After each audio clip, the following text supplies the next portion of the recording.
नमस्कार, आप देख रहे हैं बात साफ है। मैं हूं आपके साथ नैना यादव और आज बहुत एक अहम विषय लेकर हाजिर हूं मैं।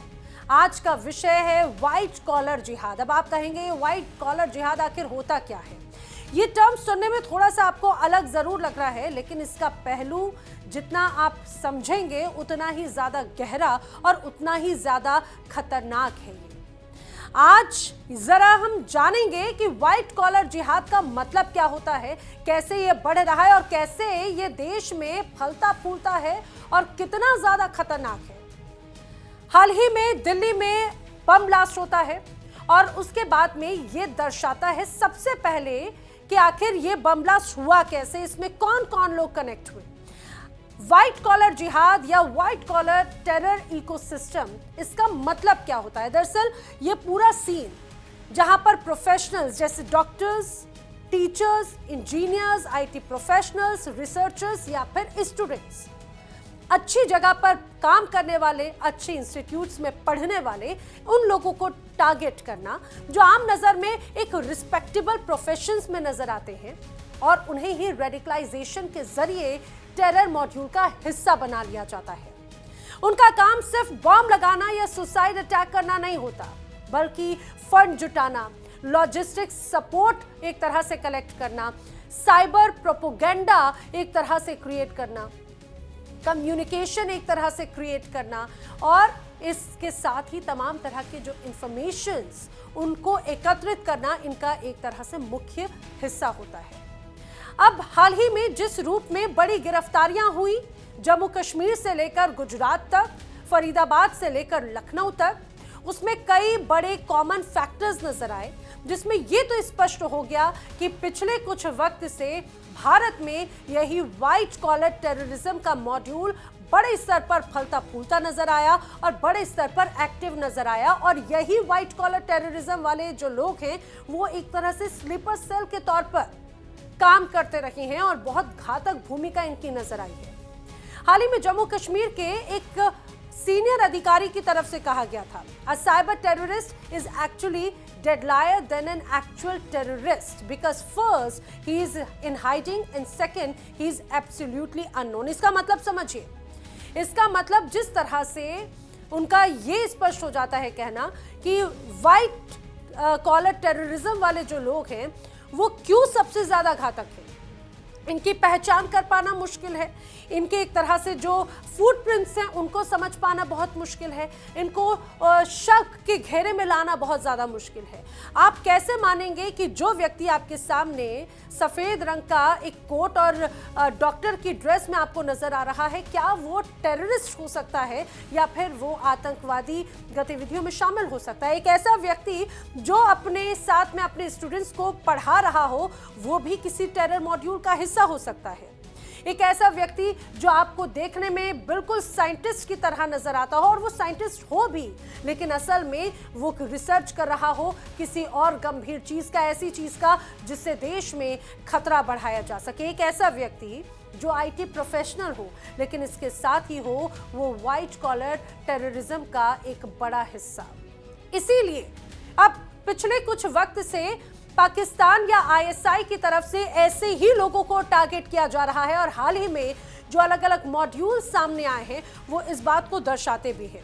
अब समझिए कि आखिर ये डरावना, ये घातक क्यों है, क्योंकि यहाँ पर एक तरह से इसे ये कोई आम मिलिटेंट नहीं है, ये बल्कि पढ़े लिखे लोग हैं जो एक तरह से सिस्टम के अंदर घुसते हैं और उनके नेटवर्क को ज़्यादा से ज़्यादा उसका इस्तेमाल करते हैं, उसका मिसयूज़ करते हैं।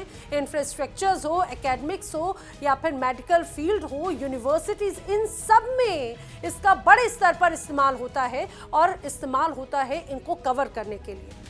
अब हाल ही में जो बड़ी तस्वीरें सामने आई उसमें आप इस बात को समझिए, सबसे बड़ा मुद्दा व्हाइट कॉलर टेररिज्म के तौर पर ही देखने को मिला, क्योंकि जिस रूप में जम्मू कश्मीर से लेकर फरीदाबाद तक यहाँ पर जब बड़ी कार्रवाइयाँ हुई तो उससे ये तो स्पष्ट हो गया कि एक अस्पताल के अंदर, एक यूनिवर्सिटी के अंदर, एक डॉक्टर के घर के अंदर, उसकी गाड़ी के अंदर से अगर इस तरह से ज्वलंत पदार्थ या हथियार बरामद होते हैं ताकि उसके पास में किसी को कोई शक नहीं होगा, लेकिन उसने इतनी बड़ी घातक एक तरह से साजिश को अंजाम दिया और एक बड़े हमले को अंजाम देने की फिराक में थे। जम्मू कश्मीर पुलिस ने फरीदाबाद पुलिस के साथ में मिलकर एक मॉड्यूल को एक तरह से आइडेंटिफाई किया, जो धीरे धीरे बन गए नेटवर्क प्रोफेशनल्स के, नेटवर्क स्टूडेंट्स के, जिनके लिंक एक तरह से बैंड आउटफिट्स जैसे जैश ए मोहम्मद हो या फिर अंसार गजवाए उल हिंद हो, उनसे सीधे सीधे कनेक्ट एस्टैब्लिश होते हैं। अब इस मॉड्यूल में 8 लोग अरेस्ट हुए, जिसमें 2 डॉक्टर्स और 1 इमाम एक तरह से वो भी शामिल है। साथ ही आप ये समझिए, पिछले कुछ वक्त में जो कार्रवाई हुई उसमें लगभग 3000 किलो तक बॉम्ब मटेरियल, एक तरह से जिस तरह से अमोनियम नाइट्रेट को जब्त किया गया, उससे ये स्पष्ट हो जाता है कि कैसे इसका इस्तेमाल किया जा रहा था। और इसके साथ ही हथियारों की भी रिकवरी हुई। एक और मामला यहाँ पर सामने आया था, जब किस तरह से एक मौलवी इश्तियाक जो है वो हरियाणा के मेवात से, फरीदाबाद इलाके से यहाँ पर एक किराए के घर में रहता था और इसी जगह से लगभग 2500 किलो से ज्यादा एक्सप्लोजिव मिला।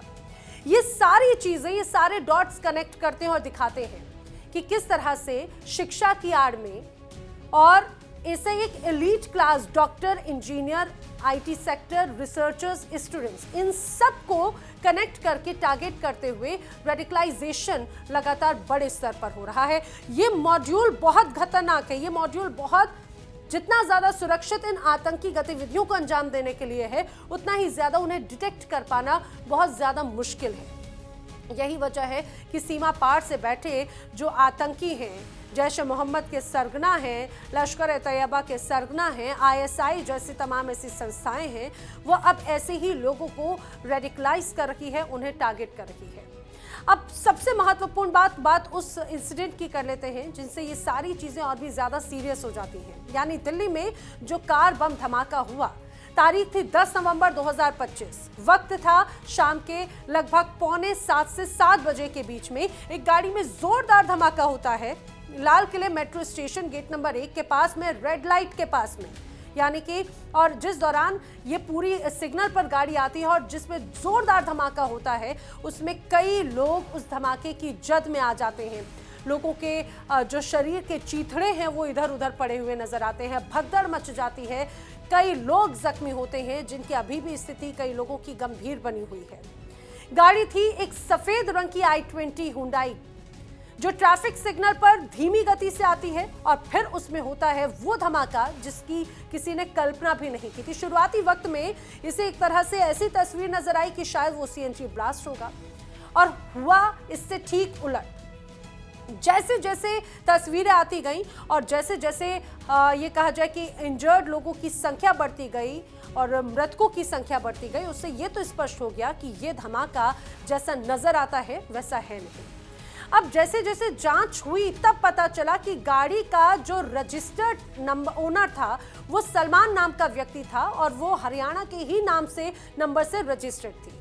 पुलिस ने सारी कड़ियों को जोड़ा और गाड़ी की RC रजिस्ट्रेशन सर्टिफिकेट के आधार पर सीधे सलमान, जो कि जिसके नाम से गाड़ी रजिस्टर्ड थी, उस तक पुलिस पहुंची और पूछताछ में पता चला कि जिस रूप में इस गाड़ी का इस्तेमाल हुआ, सलमान का नाम आया। सलमान फर्स्ट ओनर जरूर था, लेकिन उसने कुछ समय पहले ही ये गाड़ी किसी और व्यक्ति को बेच दी थी। अब ऐसे में जो तमाम एजेंसीज हैं, NIA, वो पूरे इस मामले की जांच कर रही है। NIA, Delhi police special cell लगातार हर पहलू पर जांच कर रही है। कहा जाए आतंकी गतिविधि जो पिछले कुछ वक्त में नजर आई है, उस पे हर डेप्थ वे में इसमें पूरे तरह से काम किया जा रहा है। इस बीच कई बड़े नाम सामने आते हैं। एक और सस्पेक्ट डॉक्टर उमर नबी, जो कि पुलवामा का रहने वाला था, और बताया जा रहा है कि डॉक्टर उमर नबी ही वो था जो कि अल फलाह यूनिवर्सिटी फरीदाबाद में था और उसके इसमें शामिल होने की तमाम जानकारियां सामने आई, और जो ये धमाका हुआ उसमें डॉक्टर उमर नबी ही मौजूद था। ये केस सीधे सीधे व्हाइट कॉलर टेररिज्म इकोसिस्टम से कनेक्टेड है, क्योंकि इन्वेस्टिगेशन से ये जरूर पता चलता है कि ये ब्लास्ट उस मॉड्यूल के इन्वेस्टिगेशन के बाद में हुआ। एक तरह से पैनिक या फिर कहा जाता है डेस्परेशन अटैक के तौर पर इसे कहा जा रहा है।